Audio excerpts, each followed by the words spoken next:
باپا جانی بھی جب تک کیمرہ نہیں آیا تھا کروڑوں لوگ کہتے تھے جناب، کہتے تھے جی ہم لوگ جب دعوت اسلامی میں تھے ہمیں بتایا جاتا تھا کہ جی قادری صاحب جو ہے تصویر نہیں کھنچواتے، حرام سمجھتے تھے، وہ کہتے ہیں ان کی کیمرے میں تصویر ہی نہیں آتی، لوگ لیتے ہیں آتی نہیں ہے. یہ سب سے مشہور کرامت تھی. بالکل آج جو جناب نماز پڑھتے ہیں ابھی سامنے کیمرہ نے لایا ہوتا ہے، پریکٹیکل نہیں سکھا رہا ہوتا نماز کا. ہاں یہ ذہن میں رکھیے گا. اپنی نماز پڑھ رہا ہوتا ہے اس کی، کبھی وہ ادھر پاؤں کے اوپر پھیرتے ہیں جا کے کیمرہ، کبھی اپنی نماز کے اندر.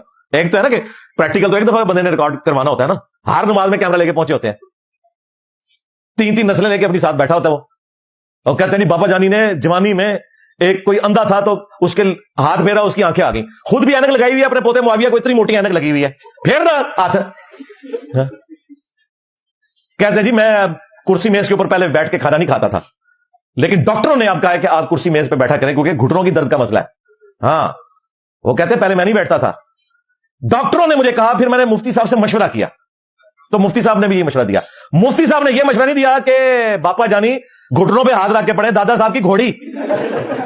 مفتی کو بھی پتا ہے کہ یہ ساری کہانیاں نے، ٹھیک ہے، اپنی درد ہوئے تو ڈاکٹر نے مشورہ کرتے تھے تو کہتے ہیں دادا صاحب کی گھوڑی پڑھے. آپ بیمار ہوتے ہیں آپ کو عبداللہ شاہ غازی کے مزار پہ بھیجتے ہیں، علی اجویری کے مزار کے اوپر بھیجتے ہیں. خود بیمار ہو جائے تو شفا انٹرنیشنل میں اور آغا خان میں علاج کرواتے ہیں. اب بھی اگر کسی کا دماغ نہیں نہ کھلتا تو ٹھیک ہے وہ پھر انہی کے ساتھ رہے اور قیامت والے دن انہی کے ساتھ اٹھایا جائے. ہاں یہ تو آپ کے سامنے ایکسپوز ہو چکے ہیں. ڈاکٹر طیب قادری صاحب بھی آپ دیکھ لیں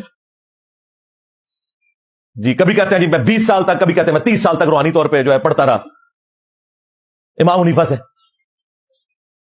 اندازہ کریں، خود بھی نہیں یاد کہ کتنے کتنے سال پڑھا ہے اور کیا پڑھا ہے. امام حنیفہ سے پڑھے تو سب سے پہلے تو درس بخاری ختم کریں نا. بخاری شریف تو ساری امام حنیفہ کے خلاف لکھی ہوئی ہے جی. یہ تو امام بخاری کا حسن اخلاق تھا کہ بغیر نام لیے انہوں نے 300 مقامات پہ رد کیا ہے امام حنیفہ کا. اسی وجہ سے حنفیوں میں ایکسیپٹنس مل گئی، ورنہ انہوں نے امام بخاری کو بھی ریجیکٹ کر دینا تھا.